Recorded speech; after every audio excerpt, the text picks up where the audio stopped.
자, 안녕하세요 여러분, 은하네입니다. 오늘 저만 있죠. 오늘은 또 여러분들이 필요하실 만한 정보를 이야기해 드리려고 이렇게 영상을 켜게 되었습니다. 우리 국제결혼 이제 준비하시는 분들 보면 결혼하기 전까지 어떻게 해야 되냐, 그런 정보들은 좀 많이 있는데, 한국에 들어와 가지고 와이프가 뭐 해야 할 일이나 서류나 이런 것들이 조금씩 있어요. 조금 더 있습니다. 그런 것들 한번 정리해 드리고자 이렇게 영상 켜게 되었습니다.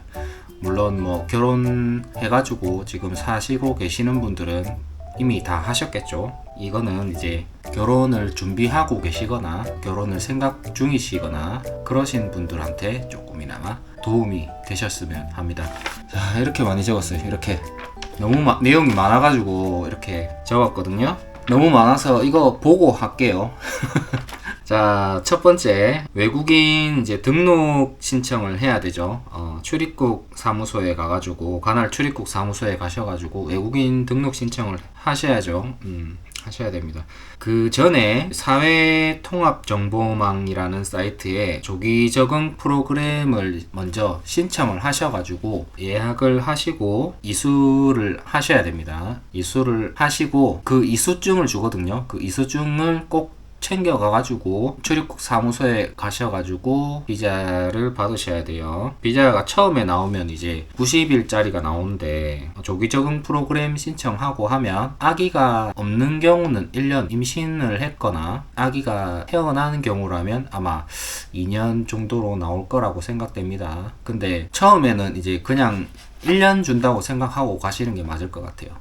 아이가 있어도 1년 나오는 경우가 있다고 하거든요. 그래서 처음이라도 이제 1년 나온다고 생각하고 그 1년 지나고 그 다음 연장할 때 뭐 아기가 있으면 아마 80~90%는 2년 아니면 3년이 나올 겁니다. 그리고 와이프도 의료보험 등재를 해야 되거든요. 이제 제 밑으로 의료보험을 해야 되잖아요. 의료보험을 등재를 하고 나서 와이프 데리고 병원에 가가지고 건강검진 한번 받아보시면 좋아요. 건강검진을 받고, 보통 이제 동남아 쪽 분들은 A형이나 B형 간염 항체가 많이 없는 분들이 많다고 하더라고요. 뭐 있을 수도 있겠지만 그 돈 내고 이제 맞아야 돼서 없는 분들이 조금 많다고 합니다. 그래서 거기 가가지고 검사 한번 하시고 항체 없으면 주사 한번 맞으시고, 자궁경부암 주사 이것도 여성분들 맞으면 좋거든요. 그것도 한번 추천드리고요. 애기 이제 생각하시는 분은 따로 이제 더 검사 한번 하시면, 여기저기 뭐 검사하시면 좋을 것 같아요. 그리고 이제 병원을 갔다 왔으면 치과도 한번 가보시는 거 괜찮은 것 같아요. 동남아 쪽이나 이런 분들은 이제 치아가 조금 문제가 있는 분들이 생각보다 많거든요. 그래서 가서 검사할 겸 스케일링 한번 같이 받고, 검사해가지고 이제 의사분이랑 상의를 해가지고, 치과 이런 거는 이제 미리미리 가셔가지고 이제 검사를 해가지고 치료를 빨리빨리 받는 게 오히려 더 이득입니다. 나중에 이제 심해지고 가면은 돈이 엄청나게 깨지거든요. 주민등록도 이제 등재를 해야 되죠. 주민등록 등본에 이제 등재를 해야 돼서 관할 동사무소에 가셔가지고 주민등록 등재를 하시고, 이거는 이제 선택사항인데, 와이프분이 이제 몸이 좀 많이 약한 분이시거나 그런 분들이면 이제 병원을 이제 자주 가야 되잖아요. 수술을 아마 몇 년 후에 할 것 같다 뭐 그러시는 분들 계시면은 뭐 실손보험 이것도 들어주시면 좋죠. 이거는 나중에 천천히 하셔도 되는데 병원에 가서 수술을 해야 된다거나 뭐 이런 경우가 있을 수도 있잖아요. 미리 실손보험 가입하셔가지고 나중에 혜택 잘 받으시길 바랍니다. 한국에 계속 살 분들이면 넣으면 좋죠. 그리고 와이프 한국에 왔으니까 이제 핸드폰 가입, 이제 외국인 등록증이 나왔으니까 이제 핸드폰 가입을 할 수 있습니다. 핸드폰 개통을 하는데 저 같은 경우에는 이제 가니까 한국 이름보다는 영어 이름으로 가입을 해주더라고요. 이름으로 가입하셔가지고 핸드폰 하나 장만해 주시고, 가입할 때 성하고 이름이 있잖아요. 영어 이름을 이제 등록을 할 때 거기 소문자, 대문자, 띄어쓰기 이것까지 전부 다 하나라도 틀리면 나중에 그 본인 인증할 때 그게 약간 걸리더라고요. 그래서 저희 와이프 같은 경우에도 이게 엄청 많이 걸립니다. 그래서 다 알고 정확하게 적었어도 안 되는 경우가 가끔 있거든요. 이거 가입할 때 확실하게 알고 전부 다 뭐 대문자로 해주세요, 뭐 여기는 띄워주세요, 그렇게 딱 정해가지고 가입을 하시기 바랍니다. 나중에 틀리면 나중에 인증이 안 돼요. 본인 인증이 안 됩니다. 그래서 여러가지 제약이 많이 생깁니다. 카드 등록할 때나 뭐 이럴 때 제약이 많이 생기거든요. 그걸 꼭 확인 잘 하셔야 됩니다. 그리고 한국 통장, 그리고 체크카드, 교통카드 같이 되는 걸로, 그런 걸로 이제 같이 만들어 주셔야 되는데, 이것도 이제 은행마다 다르다고 하더라고요. 근데 은행이 이제 어떤 데는 이제 와이프 혼자 가도 해주긴 해주는데, 어떤 데는 이제 안 해준다는 곳도 있거든요. 굉장히 좀 까다롭게 하는 곳도 있다고 합니다.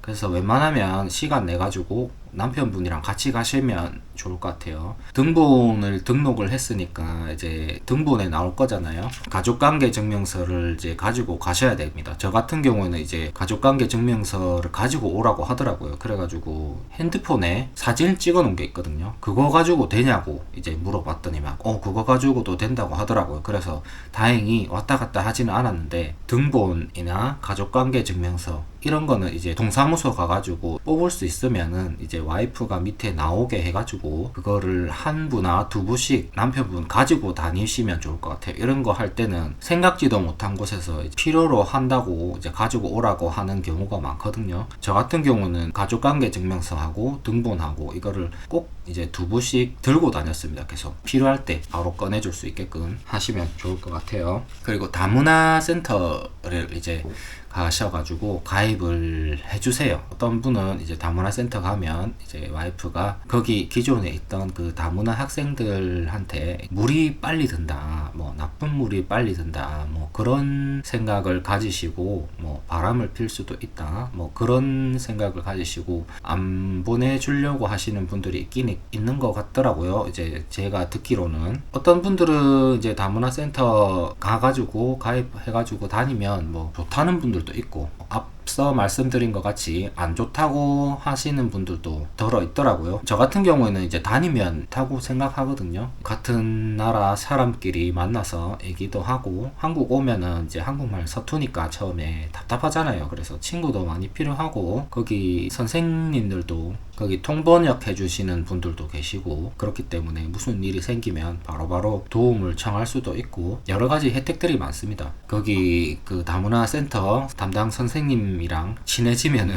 굉장히 좋습니다. 제 생각에는 이제 뭐 물든다고 해가지고 안 보내시려고 하시는 분들, 그런 분들이면 나중에 어디를 가든 제 생각에는 물이 든다고 생각을 하거든요. 굳이 다문화 센터 안 가더라도 페이스북이나 소통할 수 있는 부분들은 저희보다 아마 더 잘할 겁니다. 그 와이프 분들이 더 잘할 겁니다. 다문화 센터 때문에 물이 든다거나 그런 거는 아닌 것 같아요. 네, 제 생각에는 어떤 곳인지에 따라서 다르긴 하겠지만 뭐 제 생각은 그렇습니다. 거기에 물들 것 같으면 나중에도 결국엔 물이 든다. 자, 이제 마지막입니다. 이거는 이제 오셔가지고 특히 이제 동남아 쪽에서 오신 와이프분들이면 확실히 많이 느끼실 텐데, 겨울에 오시는 분들이나 가을에 오시는 분들이나 그런 분들이 오시게 되면 한국에 딱 내리자마자 춥다 생각보다 추위를 많이 느끼실 겁니다. 얼른 마트 가셔가지고 추울 때는 겨울옷 먼저 사주시고, 마음도 이제 걱정되는데 몸까지 추우면 되겠습니까? 남편분이 이것저것 이제 하나씩 잘 챙겨주시길 바랍니다. 여자분들이 쓰는 생필품들이나 뭐 필요한지 물어봐가지고 와이프도 이제 뭐 있는지 잘 모르는 경우도 있더라고요. 뭐 호치민 살거나 이런 데는 이제 괜찮은데, 엄청 시골에서 오신 분들은 여기에서 뭐 나에게 뭐가 필요한지 잘 모르시는 분들도 간혹 있습니다. 그리고 한국에서 어디에 가서 옷을 살 수 있는지 그런 것도 잘 모르시는 분들도 있고, 지하철 어떻게 타는지, 버스 어떻게 타는지 이런 거 모르시는 분들이 훨씬 많습니다. 특히 베트남 같은 경우에는 오토바이를 거의 주로 많이 타지 않습니까? 버스 타는 것 의외로 모르더라고요. 대부분 모른다고 합니다. 저희 와이프한테도 물어봤는데 모르는 분들이 많다고 합니다. 그래서 버스 타는 법, 지하철 타는 법 모르거든요. 그거 좀 알려주시고 같이 가셔가지고 하나씩 차근차근 알려주시고, 모르면 다시 차근차근 상세히 한 번 더 알려주시면 좋을 것 같아요. 자, 그러면 여기까지 외국인 와이프가 한국에 와서 뭘 해야 될지. 저 같은 경우에는 이거 정보를 찾아봤는데 잘 없더라고요. 있긴 있는데 잘 없어서 이번에 제가 한번 더 만들어 봤고요. 물론 이거보다 뭐 더 많이 할 건 있겠죠. 뭐 집집마다 다 이제 할 거 여러 가지 많이 있기 때문에 부모님이 멀리 계시면 부모님도 한번 뵈러 가야 되고, 집 근처에 뭐 어디에 마트가 있고, 뭐 어디에 약국이 있고, 어디에 병원이 있고, 이런 거. 그리고 저 같은 경우에는 그 핸드폰 그 카카오톡 채팅창이 있을 거 아니에요. 그 와이프랑 하는 채팅창, 거기에 이제 그 위쪽에 메모, 항상 공지사항 메모를 적어 놓을 수가 있거든요. 거기에다가 이제 한국 와가지고 처음 와가지고 남편분이 이제 사는 집으로 갈 거 아닙니까? 그 집 주소하고 남편의 전화번호, 시어머니 전화번호, 그리고 시아버지 전화번호, 그런 거 이제 딱 적어 놓고, 만약에 공지사항 여기다가 적어 놨으니까 나중에 혹시나 혼자 있게 되면 길을 잃어버리는 경우가 생기면 이거를 봐라, 채팅창 카카오톡을 봐라, 그러면은 여기에 전화번호 있고 주소 있고 다 있으니까 보고 찾아오면 될 것 같다. 모르겠으면 택시를 타라.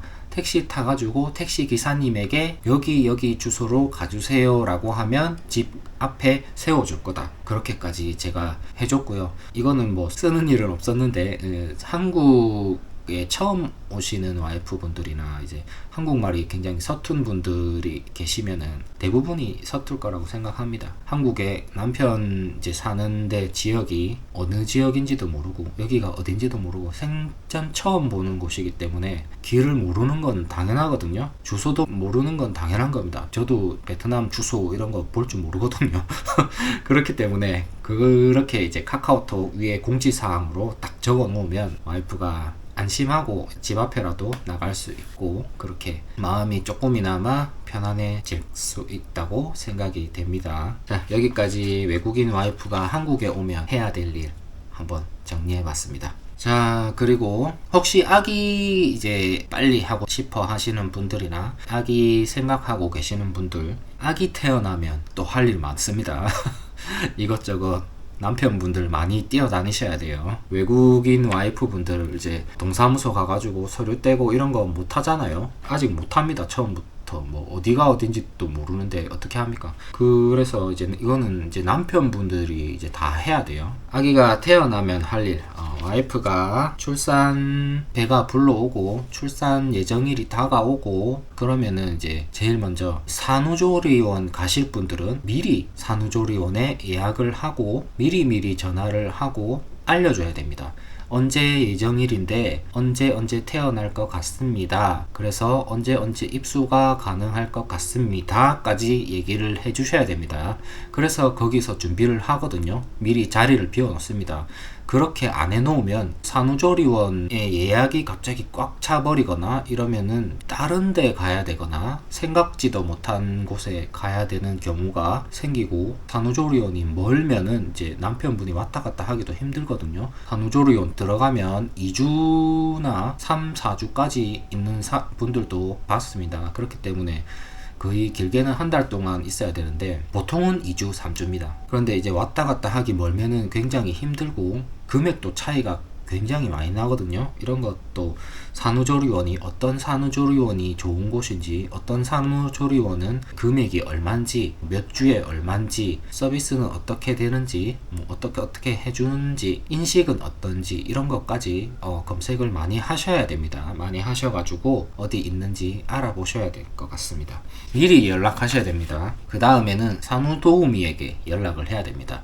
저희 같은 경우에는 병원에 산부인과에서 나올 때 회사가 있거든요. 그 전문적으로 보내주는, 인력을 보내주는 회사 리스트를 쫙 다 주더라고요. 거기 어떤 회사의 주소가 어디 있고 전화번호가 어디 있고 그거를 리스트를 딱 다 주더라고요. 이거는 거기만 그런 건지 다른 병원도 그런 건지는 모르겠습니다. 저희 같은 경우에는 리스트를 받았고요. 거기서 이제 굉장히 많으니까 또 인터넷 검색 한번 하시면 좋을 것 같아요. 지역은 상관없습니다. 거기 회사에 등록되어 있는 산후조리원 분이 어디에 사는지가 중요하기 때문에 그 분과 가까우면 뭐 좋기야 좋겠지만 그분이 집으로 오기 때문에 어디에 있는 회사인지는 딱 딱히 중요하지는 않거든요. 어느 회사가 더 이제 믿음직하고 뭐 평판이 좋고 그런지 그거를 한번 알아보셔야 되고, 산후조리원 끝나고 나오면은 와이프도 아직까지는 집안일을 하거나 아기를 돌보거나 몸이 아직 불편합니다. 그래서 거의 한 1년 정도는 불편하거든요. 제가 기억하기로는 2주를 했던 것 같아요. 그래서 거기도 기간별로 얼마 정도의 나라 지원이 있거든요. 나라 지원이 있고 나머지 금액은 추가 금액을 내셔가지고 더 하고 싶은 분들은 더 하고, 산부인과에서 종이를 주더라고요. 그거 이제 받아가지고 한번 전화해 보시고 한번 잘 알아보셔가지고 미리 전화를 하셔가지고 알아보셔야 돼요. 그리고 아기 이름 만들기, 이거 중요하죠. 이름을 한자로 짓겠다, 아니면은 뭐 우리는 뭐 순수 한국어로 짓겠다 아니면 뭐 저희는 와이프가 베트남 사람이잖아요. 베트남에서도 많이 쓰는 이름, 그리고 한국에서도 많이 쓰는 이름, 그런 게 있더라고요. 저희 아기 이름이 은하인데 한국에서도 쓰고 베트남에도 은하라고 쓸 예정입니다. 아직까지는 이제 출생신고를 안 했기 때문에 그렇게 같이 쓸 수 있는, 한 가지 이름으로 같이 쓸 수 있는 그런 이름으로 지을 건지 고민을 많이 하셔가지고 이름을 빨리 지으세요. 이름을 빨리 짓고 그래야지 이제 출생신고를 할 수 있습니다. 애기 이제 태어났으면 출생신고를 해야 되죠. 이게 출생신고가 30일 이전에 해야 되거든요. 넘어버리면 과태료가 있거든요. 그래서 이름 빨리 만들고 출생신고까지 그렇게 하시고, 출생신고를 해야지 또 이제 나라에서 주는 여러 가지 혜택들이 많거든요. 그것도 이제 한번 정리해 드리겠습니다. 그리고 출생신고를 하고 나서 바로 또 어린이집, 요즘에 이제 어머니분들은 어린이집을 이제 빨리 보내는 추세거든요. 미리 대기 등록을 하셔야 됩니다. 자리가 없어요. 제가 그걸 몰라가지고 늦게 대기 신청을 했는데 다행히도 거기 애기 한 명이 이제 이사를 간다고 해서 거기에 이제 들어가가지고 운이 좋게 딱 맞춰서 들어갈 수 있게 된 케이스인데, 저같이 그렇게 하면 안 됩니다. 이제 출생신고하고 주민등록 번호가 나오잖아요. 그러면은 바로 어린이집 대기 등록을 하세요. 어떤 어린이집이 좋은지, 어떤 어린이집이 가깝고 어떤 어린이집 평판이 좋은지, 이런 것도 애기한테 굉장히 영향이 많거든요. 그렇기 때문에 하나하나 꼼꼼하게 알아보셔야 됩니다. 이런 게 하나하나가 애기의 성장이 굉장히 중요하거든요. 애기가 3살까지가 제일 중요하다고 하기 때문에 어떻게 보면 어린이집이 굉장히 중요합니다. 그렇기 때문에 잘 알아보셔가지고 대기 등록 신청을 미리 하셔야 됩니다. 그리고 애기 이제 태어나면 옛날 그 불주사라고 하죠. BCG 예방접종인데, 옛날 불주사처럼 우리 흉터가 남잖아요. 흉터 남는 거 있고, 일본에서 온 건가 또 BCG 주사, 그거는 유료거든요. 그거는 이제 흉터가 조금 덜 남습니다. 저희 은하는 그걸로 했거든요. 몇만원 하던데 여자라서 그래도 흉터가 최대한 안 남는 걸로 이제 했습니다. 그 옛날 흉터 남는 거, 그거는 이제 보건소에서 무료로 할 수 있거든요. 그거도 하셔야 됩니다. 그리고 이제 이거는 선택사항이고 해당되시는 분들만 이제 하시면 될 겁니다. 육아휴직, 육아휴직 요즘에 뉴스에 말 많죠. 그거 육아휴직 많이 늘어난다고 하는데, 그거 이제 육아휴직 빨리 신청을 하셔가지고 하시면 좋을 것 같아요. 아기가 어릴 때, 그때 와이프도 몸이 아프고 이렇기 때문에 그때가 제일 많이 필요합니다. 엄마도 이제 몸이 괜찮아지고 하면 그래도 조금 괜찮으니까 지금 요때가 이제 아빠가 제일 많이 도와주셔야 될 시기입니다. 요때 육아휴직 해당 사항 있으신 분들은 쓰시기 바랍니다. 그리고 아까 동사무소에 출생신고할 때 이제 여러 가지 혜택들이 많다고 했잖아요. 보통 이제 출생신고를 하게 되면 같이 신청을 하라고 서류를 여러 가지 많이 줍니다. 같이 신청을 다 같이 하라고 서류를 주거든요. 이제 어떤 것들이 있는지 한번 볼게요. 첫 만남 이용권, 이거는 제가 알기로는 제 기억에 국민행복카드라고 그 카드를 만들고 거기에 이제 포인트 형태로 줍니다. 처음에 저희는 200만원 받았던 걸로 기억이 나는데, 그거는 이제 포인트 형태로 1년 동안 이제 쓸 수 있거든요. 이거는 팁인데, 산후조리원에 먼저 가가지고 산후조리원에 금액을 냈었던 카드가 있을 거 아니에요. 그거를 취소를 합니다. 그거 카드 들고 가서 취소를 하고 이거 국민행복 카드 돈 받은 200만원 받은 걸로 결제를 하시는 분들도 있더라고요. 그러면은 이제 현금 그때 카드 취소한 거 취소되고 포인트로 되어 있으니까 포인트로 200만원 쓰시고 나머지 뭐 오버되는 금액은 다시 추가 결제를 하시는 분들도 있더라고요. 상당히 현명하죠. 그리고 출산지원금 이거는 지역마다 이제 다 금액이 다르잖아요. 그러니까 어떤 지역에는 얼마 주고 어떤 지역에는 얼마 주고 이런 건 지역마다 다 다르기 때문에 어떤 내가 사는 지역에 얼마 주는지 한번 확인해 보시는 건 좋을 것 같습니다. 부모급여 이거는 이제 처음에 이제 받을 때 100만원씩 주거든요. 100만원씩 주는데 아기가 태어나고 1년이 지나면 반으로 줄어듭니다. 50만원이 되거든요. 그러니까 그 1년 동안만 100만원씩 나오고 아기가 1년이 지나고 나면 그때부터 50만원씩 나옵니다.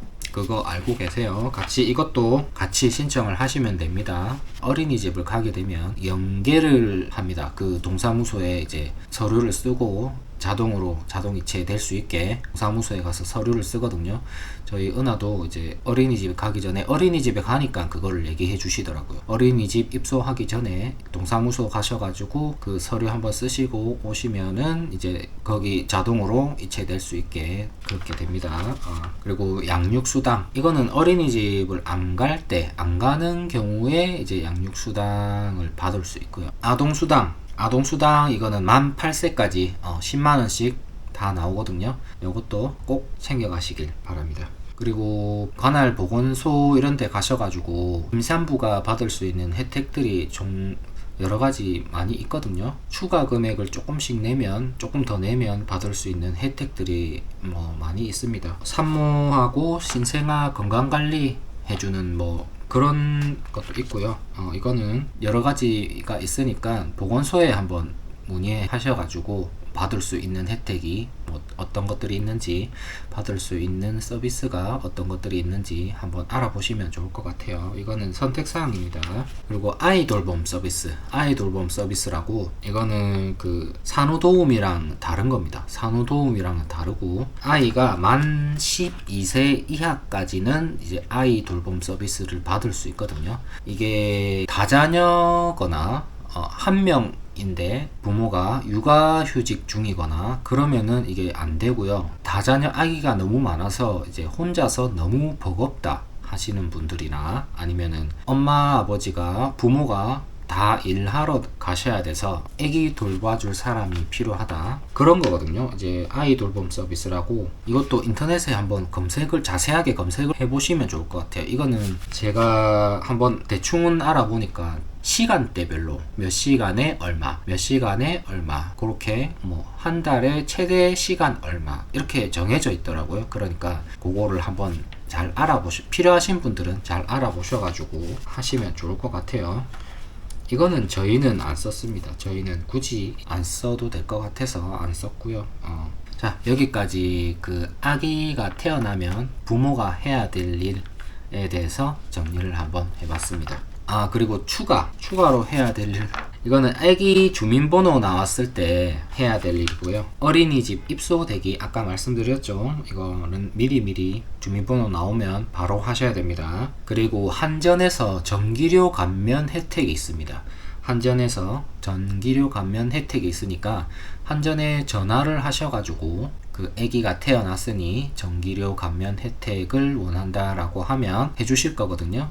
최대 30%까지 아기 출생일로 3년까지 혜택을 받을 수 있다고 하니까 아기 처음에 태어나면 여름에서 가을에서 겨울 많이 춥거든요. 그리고 여름에 같은 경우는 많이 덥거든요. 그래서 에어컨으로 온도 관리를 굉장히 잘 해주셔야 됩니다. 아기 어린데 아프면은 병원 가가지고 진짜 너무 안쓰럽더라고요. 주사도 맞고 울고 막 그런 거 보면 애기 어린데 주사 맞고 울고 하는 거 보면 굉장히 마음 아프거든요. 그러니까 온도 관리 굉장히 중요하고요. 집 안에 공기청정기, 저 전에 영상에서 한번 보여드렸을 건데 공기청정기 이것도 저도 처음에는 그게 왜 필요하냐라고 생각을 했었는데, 저희 애기가 이제 유난히 조금 기관지가 조금 안 좋기 때문에 그런지도 모르겠는데, 공기청정기 이것도 의외로 중요합니다. 특히 어릴 때 중요하기 때문에. 그리고 뭐 혹시나 뭐 담배 태우시는 분들은 집안에서 담배 태우시거나 뭐 베란다에서 담배 태우시거나 그러시는 분들 있잖아요. 바깥에 나가서 하시면 좋을 것 같아요. 이것도 공기청정기가 있으면은 조금 낫긴 한데, 그래도 아기가 있는 집에서는 조금 자제를 해주시는 게, 아니면 바깥에 저 멀리 나가셔가지고 태우고 오시면 좋을 것 같습니다. 끊는 게 최고 좋죠. 그리고 아기도 건강보험 등재, 이거는 아마 자동으로 될 건데 그래도 확인 한번 하시는 게 좋을 것 같아요. 그 아기가 처음 태어나면 엄마 모유를 이제 먹잖아요. 엄마 모유를 먹는데, 그 엄마 모유를 직접 입으로 먹을 수 있는 아기들도 있고 못 먹는 아기들도 있어요. 그런 이제 엄마의 모양이 조금 힘들어서 아기 입에 안 맞거나 그러면 잘 못 먹거든요. 저희 은하도 그랬기 때문에. 그런 분들은 유축기, 그 모유 유축기가 있습니다. 우유를 이렇게 빼가지고 그거를 냉장고나 냉동실에 보관을 해서 나중에 데워가지고 그걸로 이제 먹이고 하는 게 있거든요. 저희 은하도 그렇게 했습니다. 그거 처음에는 이제 모유 먹이는 게 좋다고 해가지고 그거 유축기, 그거 모유 하실 분들은 유축기 꼭 필요합니다. 필수예요. 하실 분들은 필수입니다. 그리고 이거가 조금 가격이 비싸거든요. 그래서 대여를 할 수 있는 곳이 있거든요. 대여를 할 수 있는 곳이 있는데, 저희는 이제 대여를 안 했는데 그 당근으로 구매를 했었거든요. 대여를 해주는 곳이 있거든요. 동사무소 이런 데 전화를 해보시면은 아마 알려주실 겁니다. 정확하게는 모르겠는데 저희가 안 해봐서 이거는 한번 알아보시면 좋을 것 같아요. 제가 듣기로는 이거 미리 예약을 하게 되면 대기줄이 너무 많습니다. 대기줄이 너무 많다고 들었거든요. 그래서 미리 대기를 하거나, 아니면은 뭐 너무 많다고 생각되면 근처에 이제 다른 분 쓰시는 분 있으면 빌려와가지고 하시면 될 것 같아요. 빌려오는 것도 조금 찝찝하다고 생각되시는 분들이 있을 수 있는데, 여기 이제 그 깔때기 모양으로 이렇게 유축을 하거든요. 깔때기 요것만 따로 팝니다. 따로 이제 인터넷에 팔기 때문에 그것만 새 거 사셔가지고 요 기계는 그냥 빌린 거 쓰시고, 이것도 미리 준비하셔야 돼요. 하실 분들은. 자, 이렇게 제가 준비해온 거 다 말씀드렸고요. 이 영상이 조금이나마 미리 준비하시는데 도움이 되었으면 합니다. 아버지가 되는 것도 다 처음이잖아요. 처음이신 분들은 아무것도 모른다고 생각을 합니다. 미리 뭐 이것저것 하다 보면 잊어버리고 빠지는 부분도 있기도 하고, 그렇기 때문에 한번 영상 보시고 정리해가지고 필요하신 거 꼭 챙겨가시기 바랍니다. 자, 그러면 저희는 다음 영상에서 찾아뵙도록 하겠습니다. 1, 2, 3